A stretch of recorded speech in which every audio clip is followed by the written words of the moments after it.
皆さん、こんにちは。ふじです。このチャンネルは日本語の勉強をしている方へ向けたチャンネルです。リアルな日本の文化や私の身の回りで起きたこと、日々感じたことなどをゆるーくお話ししていきます。学校で習わないような自然な日本語をお届けするので、皆さんのリスニング力向上に少しでもお役に立てたら嬉しいです。今回は今までの動画の中で私のお気に入りの動画をまとめてみました。結構長いので何かしながらとか寝る前とかに流して聞いてもらえたらなと思います。それではどうぞ。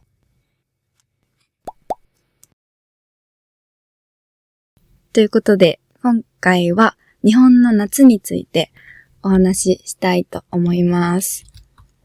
今これを録音しているのが7月の初めなんですけど、今日の最高気温は36度です。もう暑い。夏が来たなって感じがしますね。セミはまだ鳴き始めてないんですけど、私の友達で突然飛んできたセミにびっくりして、捻挫をした子がいたので、皆さんも気をつけてください。はい。セミも怖いですけどね。熱中症も怖いですよね。日本の夏は気温だけじゃなくて湿度も高くてムシムシしているので、熱中症のリスクも高くなるかなと思います。皆さんもずっと暑いところにいてね、めまいとか吐き気とか出る前に涼しい場所に行ったり、水分補給したりしてくださいね。最近は特にまだ梅雨が抜けきっていないのか、湿度も高くて、外に出てちょっと歩いたらすぐ汗かいちゃいますよね。私は汗っかきなので結構困ってます。ちっちゃい持ち運び用の扇風機とか持ってる人も結構いるんですけど、あれも結局生ぬるい風が吹いてくるだけなんですよね。しかも結構邪魔だなと思っちゃって、私は持ち歩いていないです。さて、日本の夏といえば、皆さんは何を思い浮かべますか？個人的には夏祭りは外せないですね。夏祭りは夏の間に行われるお祭りのことで、病気とか災害を遠ざけたり、作物がたくさん取れることを願ったりするために行われます。人も多くて暑いんですけど、あの雰囲気が好きで行きたくなっちゃうんですよね。お祭りに行ったら焼きそばは絶対に食べます。美味しいんですよ。お祭りで食べる焼きそばって。多分家で食べてもあんなに美味しくないと思います。あとはかき氷人気ですよね。かき氷っていちごとかメロンとかブルーハワイとかいろんなシロップがありますけど、あれ全部同じ味らしいんですよ。びっくりですよね。色とか香りとかは違うけど、味は同じなんですって。機会がある方は食べ比べてみてください。あとはゲームもお祭りでできます。私は結構射的が好きです。射的は棚にお菓子とかおもちゃが並んでいて、それをおもちゃの銃で撃って落とせたら景品としてもらえるゲームです。私は下手なのでちっちゃいガムくらいしか取れたことないんですけど、それでも十分楽しいです。最近は浴衣は着ないで行くことが多いんですけど、浴衣も着ていくとテンション上がりますよね。日本人でもお祭りの時ぐらいしか着ないですからね。屋台で食べ物買ったり、ゲームしたり、盆踊りを踊ったり、いろんな楽しみ方があるんですけど、それぞれ自由に楽しんでいただけたらなと思います。あとは、花火大会とかもありますけどね。私は手持ち花火も好きですね。なんといっても、近くで花火を感じられるのがいいですよね。いろんな種類の花火も試せるし。私は線香花火が特に好きです。線香花火は火をつけると最初パチパチパチってなって、その後丸い玉になるんです。ちょっと語彙力がなくて伝わってるかわかんないんですけど、とにかく綺麗なんですよ。で、最後にポトンって玉だけ落ちるんですよね。友達とどっちの花火が長く持つか競争するのとかも楽しいです。皆さんもぜひやってみてほしいんですけど、やる場所には気をつけてください。海岸とか公園とかでやることが多いかなと思うんですけど、場所によっては禁止されているところもあります。やる前に確認するのがいいかなと思います。はい。あとは夏といえば自由研究ですかね。自由研究は小学校とかで夏休みに出る宿題なんですけど、自分でテーマを決めてそれについて調べたり何か作ったり実験したりするっていうものです。自分の好きなことをやればいいので、宿題の中では結構楽しかったし、クラスメイトのみんなの作品とかを見たりするのも好きでした。なんか電車について調べる人とか、すごい細かい迷路作ってる人とかいましたね。私がやったので一個覚えてるのが、コルクの家を作ったのを覚えてます。お父さんの飲んだワインのコルクが家にいっぱいあったので、それを使ってちっちゃい家みたいなものをお父さんと一緒に作りました。今だから言えるけど、ほぼお父さんが作りました。まあね、小学生にはちょっと難しかったです。はい。日本の夏について皆さん少し想像できたでしょうか？今年もお祭りに行ったり、花火をしたり、自由研究はもうないですけど、海に行ったり、プールに行ったりして楽しみたいと思います。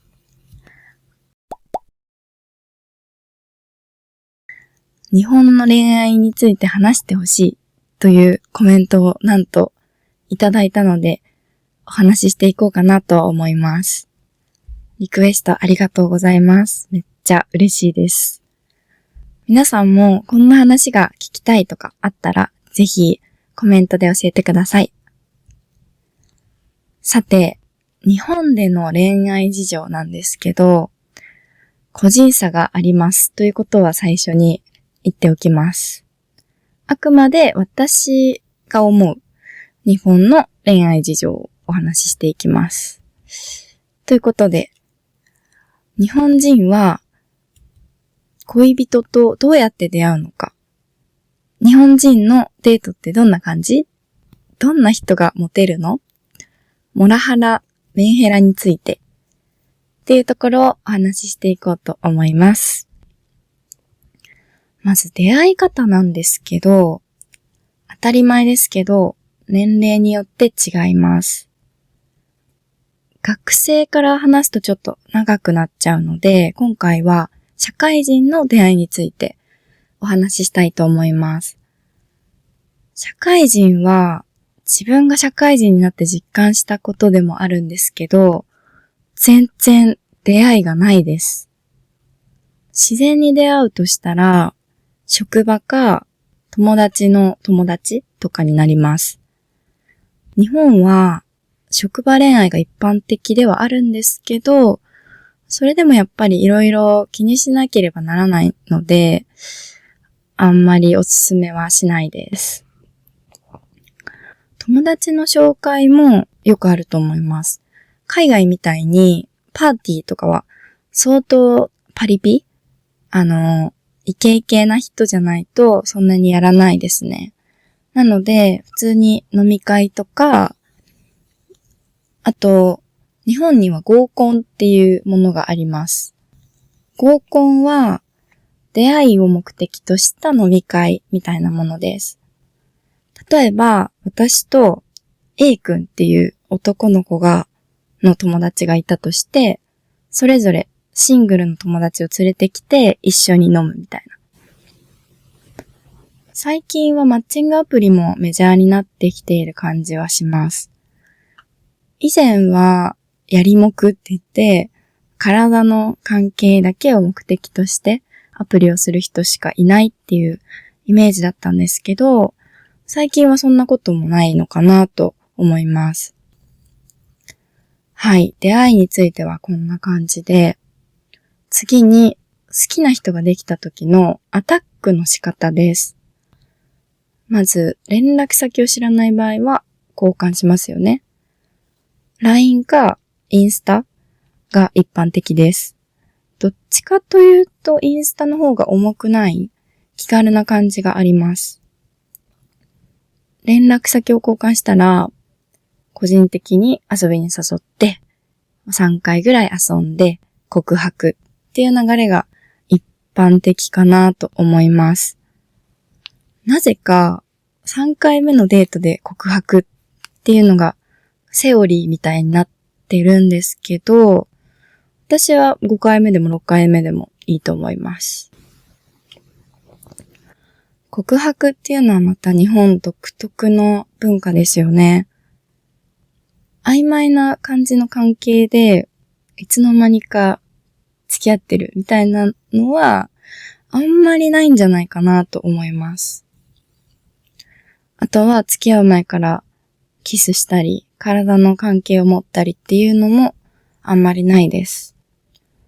ある人はあると思いますけど、遊びって思われる可能性が高いです。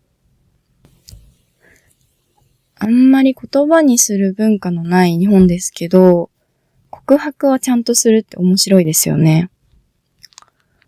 日本ではそういう恋愛の順序をきちんと守って恋愛を進めていきたいっていう人が多いと思います。付き合ってからもロマンチックなこととかする人はあんまりいないと思います。花束を渡したりとか、愛してるよとか言ったりとか、愛してるよなんてめったに言わないと思います。やっぱり察してほしい文化があるので、言わなくても伝わるでしょみたいな。その分、愛情表現をしてくれる人は貴重なのでモテると思います。デート代はどうするのって話なんですけど、これは賛否両論、いろんな意見があります。全部割り勘、半々で払うっていう人もいれば、男の人が多めに出すとか、稼いでる方が出すとか。でも、一番最初のデート、付き合う前のは、男性に払ってほしいっていう女の人は多いんじゃないかなと思います。個人的には、初デートで割り勘だったとしても全然嫌ではないです。ただおごってくれたら、ちょっと私のこと気になってくれてるのかなと思うぐらいです。はい。どういう人がモテるのっていうと、まず、清潔感がある人かなと思います。友達になる方法のエピソードでもお話ししたんですけど、恋愛においても清潔感はやっぱり大事です。匂いとか、服が汚れてないか、髪の毛がベタベタしていないかとかで恋愛対象に入るか入らないかが決まる場合もあると思います。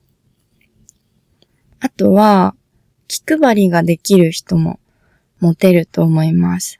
自分中心じゃなくて、相手を思いやることができるかどうかっていうのはとても大事です。これは気配りとちょっと違うかもしれないんですけど、日本でよく言われるのが、店員さんへの態度が悪い人は嫌だって話です。私は会ったことないんですけど、レストランとかで店員さんに偉そうにする人とかいるらしいんですよ。敬語じゃなくてタメ口を使うとか、怒鳴るとか、嫌ですね。あとモテる人の特徴は、愛嬌がある人、いつも笑顔だったりとか、リアクションが大きかったり、コミュニケーション能力が高くて、人懐っこい人ですね。そういう人はみんな好きですよね。今挙げた特徴は別に日本に限ったことじゃないかもしれないですけど、男女問わず日本でモテる人の特徴かなと思います。あとは、恋愛の話をするときによく出てくるのが、モラハラとメンヘラです。皆さん聞いたことありますか？どちらもいい意味ではないんですけど、お友達との会話で出てくることもあるかもしれないので、知っておいて損はないかなと思います。まず、モラハラはどういう意味かっていうと、相手を見下したり、人格を否定したりして、精神的に追い詰めることを言います。モラルハラスメントの略です。日本語では、〇〇ハラスメントを〇〇ハラって略すんですよね。セクハラとか、パワハラとか、マタハラとか。逆に、略さずに会話で使うことは少ないです。モラハラはどういう感じで使われるのかというと、元彼モラハラだったからすぐ別れたわ、みたいな感じで使います。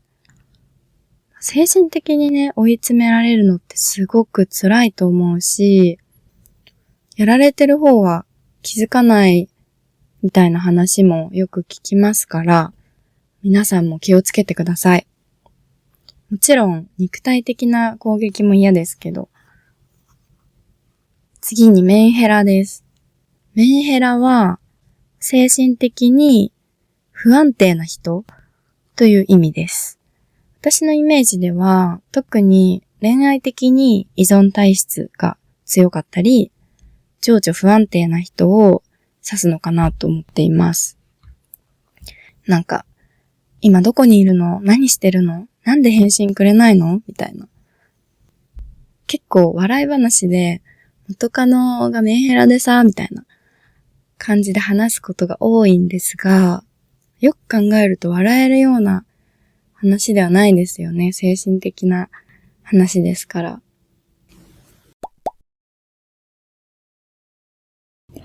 この間、何十年ぶりにヤクルトを飲んだんですよ。ヤクルト知っていますか？皆さん。なんかちっちゃい肌色の飲み物なんですけど、説明めっちゃ下手だな。乳酸菌が入っている甘いドリンクです。そう、それを久しぶりに飲んだら、すっごい懐かしくて、そうそう、この味みたいな。子供の頃よく飲んだなーって思い出しました。さて、懐かしいといえば、最近、隣のトトロを見たんですよ。そう。友達がトトロの話をしていて、久しぶりに見たいなと思って見たんですよ。そしたらめっちゃ良かったんです。なので今回は大人になって感じたトトロの良さをお話ししていこうと思います。皆さんは隣のトトロ知ってますか？スタジオジブリっていう日本の会社が作ったアニメ映画です。スタジオジブリは日本で一番有名なアニメ制作会社と言ってもいいんじゃないでしょうか。ジブリって海外の方ではどれくらい知られているんですかね。日本ではテレビでジブリアニメが定期的に放送されるので、日本で育った人で見たことないっていう人は珍しいと思います。ジブリ映画で何が一番好きっていう会話は日本人なら絶対したことありますね。小さい頃はトトロが一番人気だった気がしますが、大人になってからはトトロっていう人あんまりいないんですよね。千と千尋の神隠しとか、天空の城ラピュタとかが人気な気がします。さて、子供の頃から何度もテレビで見てきたトトロなんですけど、その頃はトトロ太ってるなとか、猫バス乗りたいなとか、そんなことを考えながら見ていました。大人になって久しぶりに見てみたら、小さい頃は気がつかなかったトトロの良さを感じたので、今日はトトロの何が良かったのかをお話ししていこうかなと思います。一応、あらすじを簡単に説明しておくと、お母さんの病気をきっかけに、綺麗な空気の田舎に引っ越してきたサツキとメイっていう姉妹と不思議な生き物トトロの交流を描いた作品です。まずこの作品の何がいいって、どこか懐かしさを感じられるところですね。トトロでは大きな木とか綺麗な川、ちょっと古い家、自然に囲まれた風景とかがすごく丁寧に描かれています。映像の美しさはジブリ作品の特徴でもあるんですけど、私はジブリの中でもトトロの映像は特に好きです。子供の頃に感じていた自然に対する漠然とした怖さみたいなものがうまく表現されているので、それも懐かしさの原因かもしれません。私小さい時から自然に囲まれた場所で育つことに憧れていたんですけど、この作品の影響絶対あるなって思いました。あとは、これ舞台がテレビのなかった時代。つまり、今、70代とかの人がまだ子供だった頃なんですね。だから、当然携帯もないし、冷蔵庫もクーラーも出てきません。さつきの家には電話がなくて、お父さんに連絡を取るために、他の人の家で電話を借りる場面もありました。私はその時代を生きていないんですけど、なんか懐かしいんですよね。日本出身でない方も、この懐かしさ感じるんですかね？気になります。はい。さて、皆さん話はちょっと変わりますが、トトロの正体は何だと思いますか？子供の頃は、トトロが何なのかなんて考えたこともなかったんです。トトロはトトロって感じで。モンスターなのか、お化けなのか、宇宙人なのかとか、そういうものに当てはめて考えていなかったんですよ。でも、この間見たときは、トトロって何なんだろうって気になってしまって、調べたんですよ。そしたら、人間との戦いに敗れたトトロ族の生き残りだって出てきたんです。で、トトロはすごく年寄りで、1302歳とか、3000歳だとか、いろいろな説があるそうです。私的には、妖精とか、精霊とか、自然を生き物として表したものなのかなと予想していたので、思ったより現実的というか、ありそうな話だなと思いました。はい。あとは、家族愛をすごく感じましたね。今になって見ると、いろんな登場人物の気持ちになって見ることができますね。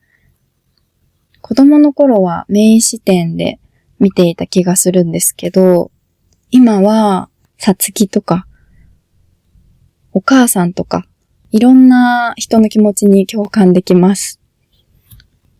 例えば、さつきとメイがお母さんのお見舞いに行くシーン。メイはお母さんにすぐ抱きつくんですけど、さつきは恥ずかしくってすぐに抱きつけないんですね。そこでお母さんがメイを待たせて、さつきの髪を溶かすんですよ。で、さつきは、大きくなったら、私も髪もお母さんのようになるって聞いて、お母さんは、多分ね、あなたはお母さんにだからって言うんですよ。これさつき嬉しかっただろうなぁと思います。大好きなお母さんに似てるって言われて、お母さんからしてみれば、この言葉と行動は、さつきに対する最大限の愛情表現だったんじゃないかなと思います。私も妹がいる長女なので、さつきの気持ちはわかりますし、そのさつきの気持ちを汲んで髪を溶かすことで、愛情を伝えるお母さんの気持ちも伝わってきて、そういう何気ないシーンがすごく響きました。あとはメイがトトロに会った場所にお父さんとさつきを連れて行こうとするシーンで、その時はもうトトロに会う道はなくなってしまっていたんですよね。で、メイが本当にトトロいたもん、嘘じゃないもんって泣きそうになっちゃうんですけど、その後お父さんはメイが嘘つきだなんて思ってないよって言ってくれるんですよ。優しい。このお父さんは本当にトトロがいたと思ってるかわからないですけど、それでもメイの気持ちに寄り添ってあげている素敵なお父さんですよね。あと、今回トトロを見て寂しいって感じたんですよ。なんでかっていうと、もう子供の頃の純粋な気持ちは取り戻せないんだなって感じたからです。トトロは子供の目線で見た世界を描いているので、物語に入り込んでいるときはすごく純粋な気持ちで見ることができるんですけど、ふと現実に戻ると、トトロなんていないよなと思ってしまう自分がいて、ちょっと悲しくなりました。今の私がもしトトロを知らない状態でトトロに出会ったとしたら、怖ってなって、全力ダッシュで逃げると思うんですよ。さつきみたいに傘貸してあげたりできないですよ。これは作品の中でも表現されているのかなって思っていて、メイが真っ黒クロスケを見たとき、お父さんは明るいところから急に暗いところに入ると目がくらんで真っ黒クロスケが出るのさって言うんですよ。真っ黒クロスケが目の錯覚だって言ってるんですよ。現実的ですよね。そう。トトロは子供にしか見えないっていう設定もありますし、そういう大人と子供で世界の見え方が違うってこともこの作品のテーマの一つなのかなと思いました。ということで、今回のエピソードでは、隣のトトロについてお話ししました。どうでしたかね？大人も子供も楽しめるトトロ。見たことない方はぜひ見てみてください。見たことある方は好きなシーンを教えてください。いきなりですが、皆さんは苦手な人に対してどんな対応を取りますか？誰しもね、この人苦手だなーっていう人いると思うんですけど、そういう時にどういう心の持ちようでその人に接するかとか、どういう行動を取るかとかは結構個性が出ると思います。このエピソードでは一般的に日本人がどういう対応をするのか、あとおすすめの対処法をお話ししていこうと思います。日本人は争いを避けるっていうイメージがあると思うんですけど、実際はどうなのかっていうところもお話ししていきます。私は結構ちょろいので、単純なので、この人嫌だなと思っても、その人がお菓子とかくれたりしたら、あ、いい人かもとか思っちゃうんですけど、そんな私でも苦手な人はいます。誰にでもいると思います。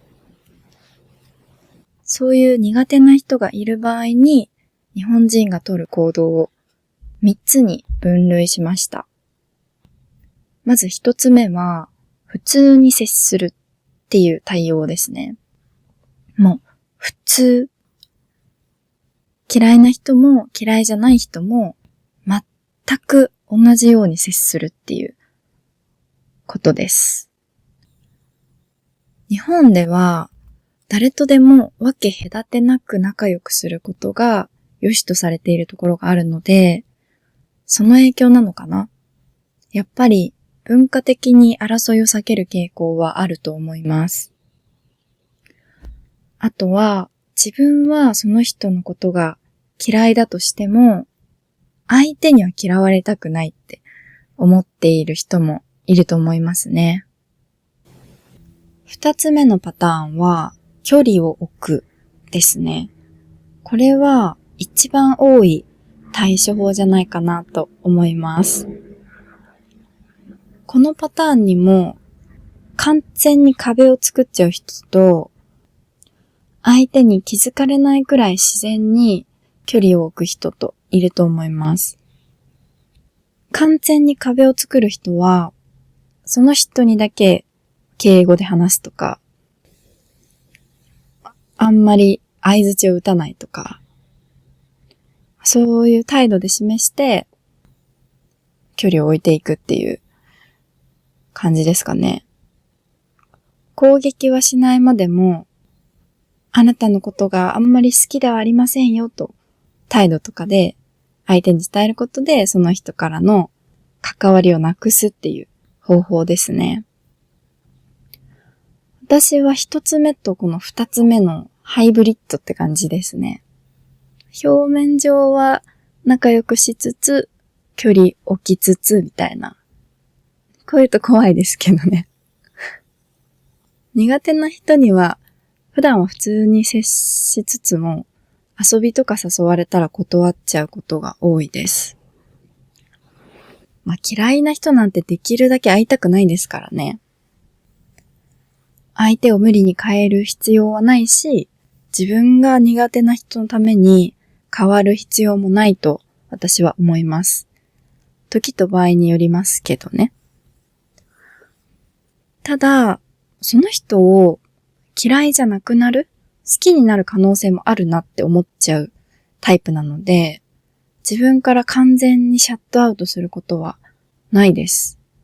明らかに冷たい態度を取るとか、そういうことはしないです。3つ目の方法は、攻撃するです。これは、日本人ではあんまりいないタイプかなと思いますが、一定数はいるかと思います。あなたのことが嫌いと伝えたりとかっていうのはあんまりないと思うんですけど、ちょっとトゲのある言い回しだったり、強い口調で話したりする人はいます。陰で悪口を言ったりして、その人を孤立させる、一人にさせるみたいなこともあるって聞いたことがあります。いじめとかもこれの延長線なんですかね。本当に良くないですよね。わざわざ争いを起こすの何って思っちゃいます。その嫌いな人に自分から関わりに行くってもはやそれ好きじゃないみたいな感じですよね。はい。ということで、日本人の苦手な人に対する対応3つご紹介しました。他の国出身の方は違う対応するんですかね。ちょっとわからないですけど、私が思いつく対応のパターンはこんな感じです。続いて、苦手な人に対してどう対応するのがいいのかっていうお話をしたいと思うんですけど、こんなエピソード撮っといてなんなんですけど、私、苦手な人ってあんまりいないんですよ。なんでかっていうと、人には必ずいいところと悪いところがある。他人は変えられない。この2つを心の中で思っているからです。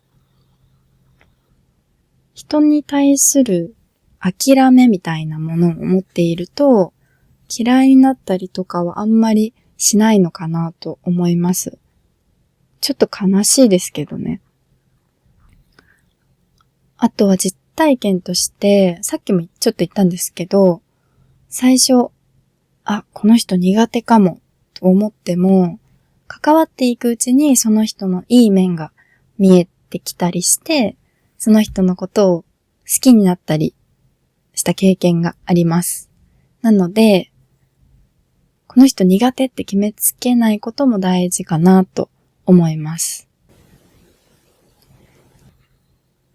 さて、苦手な人の中でも、相手が自分に危害を加えてきている、何か嫌なことをしてきている場合と、何にもされてないけど、なんかこの人苦手だなと思っている場合で、対応は違うと思います。まず何もされてないけど、その人のことが苦手な場合は、難しいなと思います。私は、できるだけその人のいいところを見るように、努力するようにしています。でも、うまくいかない時も結構あります。そんな時の一番簡単な方法は距離を取ることですね。世の中のすべての人と仲良くする必要はありませんから、離れられる状況であれば離れるっていうのは一番簡単な対処法だと思いますね。でもそうはいかない状況もたくさんありますよね。職場とかグループで仲良くしている友達とか家族とか、距離を取る以外の方法で言うと、相手に嫌なことをされた場合はおすすめの方法があります。嫌いな人というか、人にイライラしそうになった時に私がよくやる方法なんですけど、この人にはすごく辛い過去があったんだとか、この人は今幸せじゃないんだって勝手に想像することです。ちょっと性格悪いんですけど、その人の不幸な過去とか、満たされていない現状を想像することで、その人の嫌な行動を受け止める。そんな辛い過去があったなら、そんなに不安な毎日なんだったら、しょうがないよねって、かわいそうだねって思う。これ、おすすめです。あと、面白がる。合わない人っていうのは、自分に似ている人の場合もあると思うんですけど、自分と違う人、違いすぎる人の場合も多いと思います。自分にとって理解できない行動をしたりとか、なんでみたいなことをしてきたり。だからもう面白がるっていう方法もいいと思います。その人を観察して、なんでこの人はこんな行動をとるんだ。不思議。次はどんな面白い行動を見せてくれるんだろうっていう見方をする。例えば、わざと嫌な意地悪な言い方をして怒ってくる上司がいたとします。そんな人に対しては、今日はどんな意地悪な言い方をして怒ってくるのかしら。こうかなって思うようにします。あと、これは私試したことなくて聞いた話なんですけど、ベンジャミン・フランクリン効果っていうのがあるらしいです。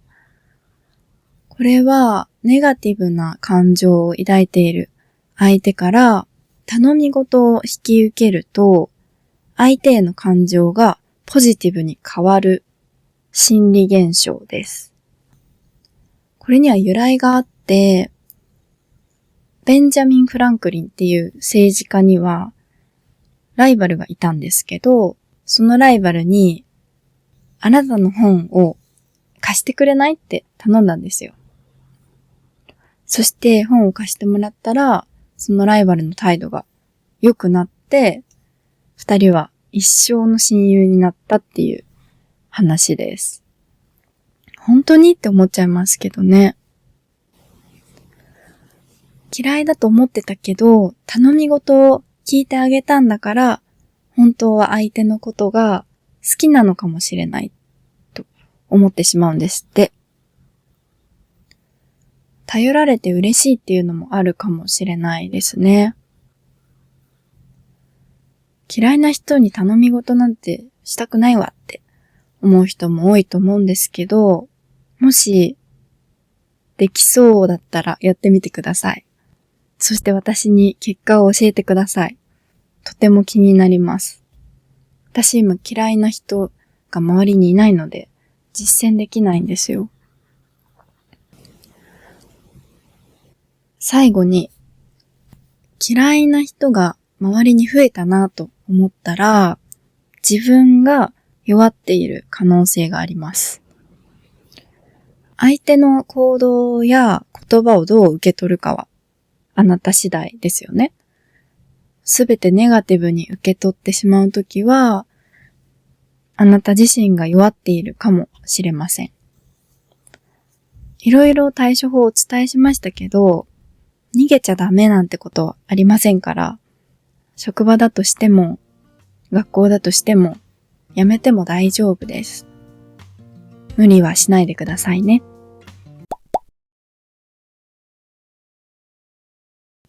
今日のテーマは、子供の頃です。皆さんは子供の頃、どんな子供でしたか？明るい子でしたか？おとなしい子でしたか？自分の子供の頃って正直あまり覚えていないですよね。私は小学校の頃の記憶はありますけど、幼稚園の時とかはほとんど覚えていないですね。今日はそんな記憶を引っ張り出して子供の頃の思い出についてお話ししていこうと思います。と日本の小学生はどんな習い事をするのかというお話もしようと思います。習い事っていうのは学校の勉強とは別にスポーツとか楽器とかを習いに行くことです。日本で人気の習い事をご紹介しようと思います。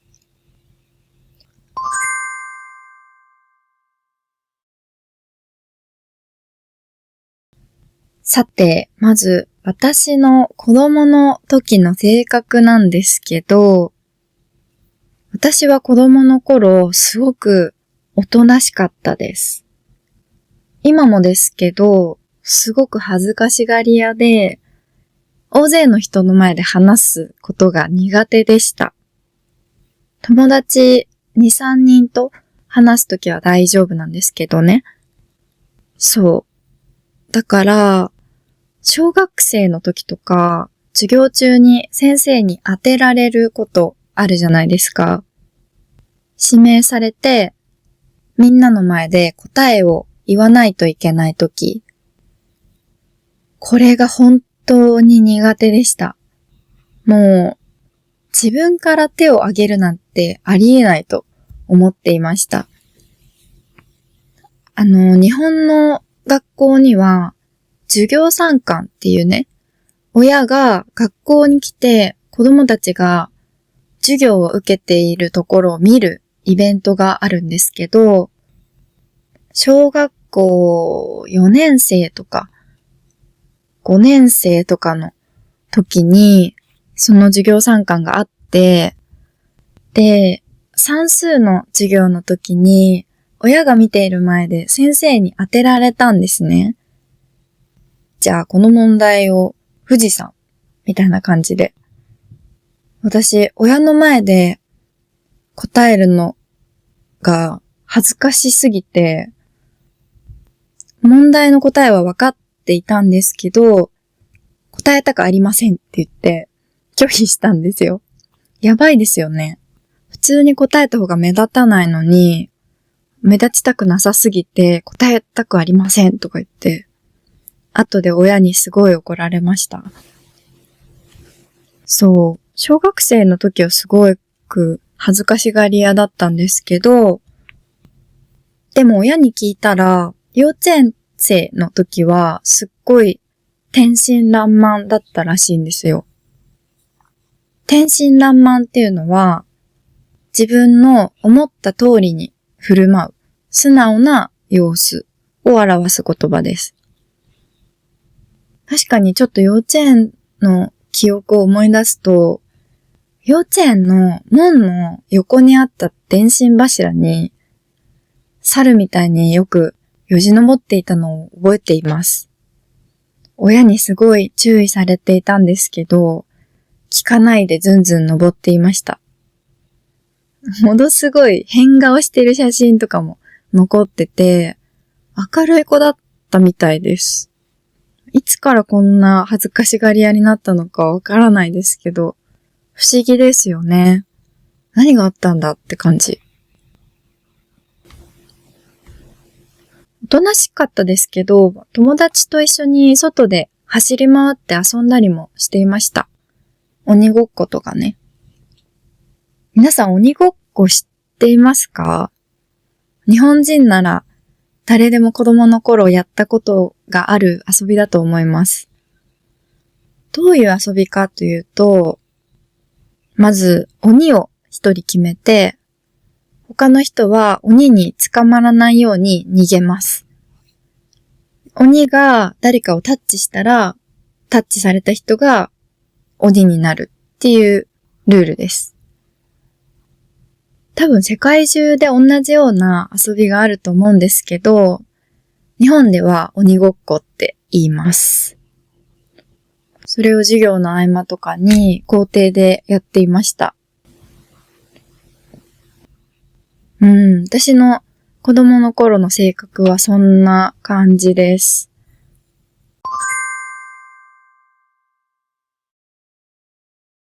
はい。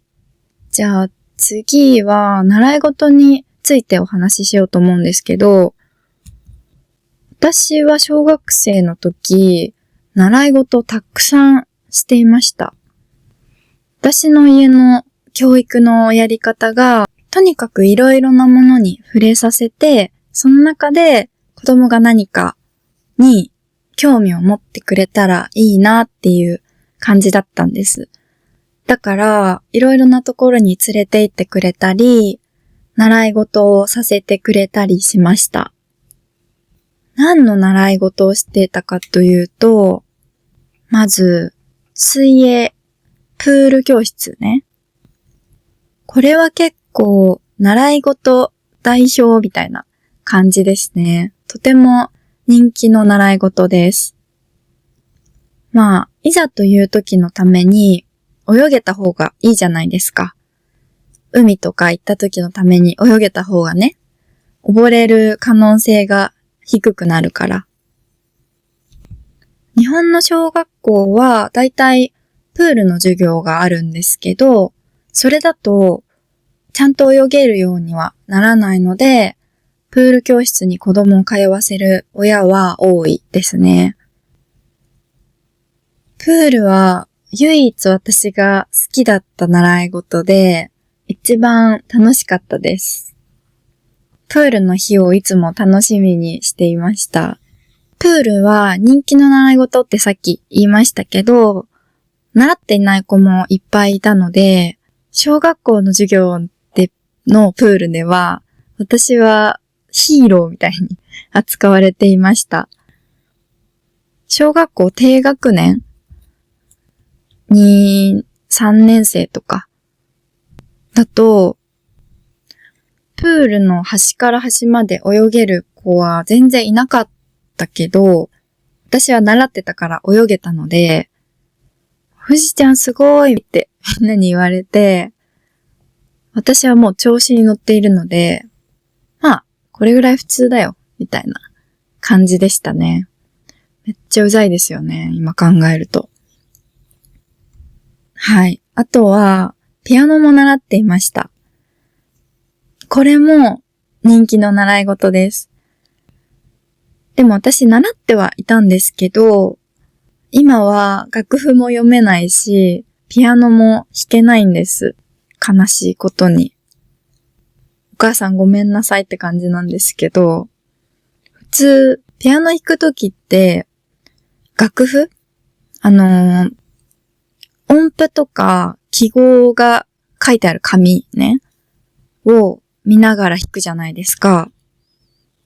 でも小さい時の私は、それがめんどくさくて、その曲をね、音で覚えて弾いていたんですよ。先生にすごい怒られてたんですけど、全然直さなくて、そのままやめちゃったので、今は時間をかければ楽譜は読めるけど、読みながら弾くっていうのはできないですね。でも楽しみだったこともあって、毎回レッスンの最後にシールをもらえたんですよ。かわいいキャラクターのやつとか。その時ってすっごい学校でシール交換が流行っていて、友達とみんなでシールを交換していたんですよ。もうどれだけ可愛いシールを持っているかっていうのが一番大事だったので、その時の私にとっては。そう。小学生の時の私は必死にシールを集めていたので、シールをもらうことだけを楽しみにピアノ教室に行っていました。あとは、私が大嫌いだった習い事、バレエです。ダンスのバレエね。バレーボールじゃなくて。バレエ好きの方いたら申し訳ないんですけど、もう本当に嫌いだったんですよ、バレエ教室。私のお父さんがどうしても娘にやらせたいって言ってやらされていたんですけど、本当に好きじゃなくて、ああいう女の子らしいエレガントな服装、衣装とかもあんまり好きじゃなかったし、あと、私眉毛が太いのがコンプレックスだったんですけど、バレエ踊るときって前髪とか全部アップにしないといけなかったので、それがすごい嫌でしたね。くだらない理由なんですけど。あと先生がね、めっちゃ怖かったんですよ。すっごく厳しくて、振り付けとか間違えると怒鳴られるみたいな感じだったので、なんでこんなことやらないといけないんだって思っていました。トイレに行きたくなっても怖くて言い出せなくて漏らしそうになったこともあります。漏らしてないですよ。漏らしてはないです。はい。あと、私は中学受験をしたので、そのための塾にも通っていました。あと、お絵かき教室とか、英語教室とかも通っていました。だから小学生の時は本当に忙しくて、放課後、学校が終わった後は、ほぼ毎日、習い事をしていました。月曜日は塾で、火曜日はプールで、水曜日はバレエで、みたいな感じで、その時はもっと友達と遊びたいなとか思ってたんですけど、今となってはいろいろやらせてもらえてありがたかったなという気持ちもあります。はい。あと日本で人気の習い事というと、私は習っていなかったんですけど、書道とか人気でしたね。書道は墨をつけた筆を使って漢字とかひらがなを書くことです。一文字一文字集中して書くので、集中力が鍛えられるらしいです。あと単純に字が綺麗になるっていうのもあります。書道を習ってた人ってすごく字が綺麗なんですよね。小学校の授業でも教科としてあって、みんなの作品を教室の壁に飾るっていうのはあるあるです。やっぱり習っている子はすごく上手でした。あと男の子はサッカーとか野球とか習ってる子が多かったですね。はい。ということで、今回は子供の頃についてお話ししました。子供の頃の性格ってね、今につながっていると思うので、すごく面白いですよね。皆さんは子供の時、どんな性格でしたか？皆さんの出身の国ではどんな習い事が人気ですか？よかったらコメント欄で教えてください。ということで本日は以上になります。最後まで聞いてくださってありがとうございました。また次のエピソードでお会いしましょう。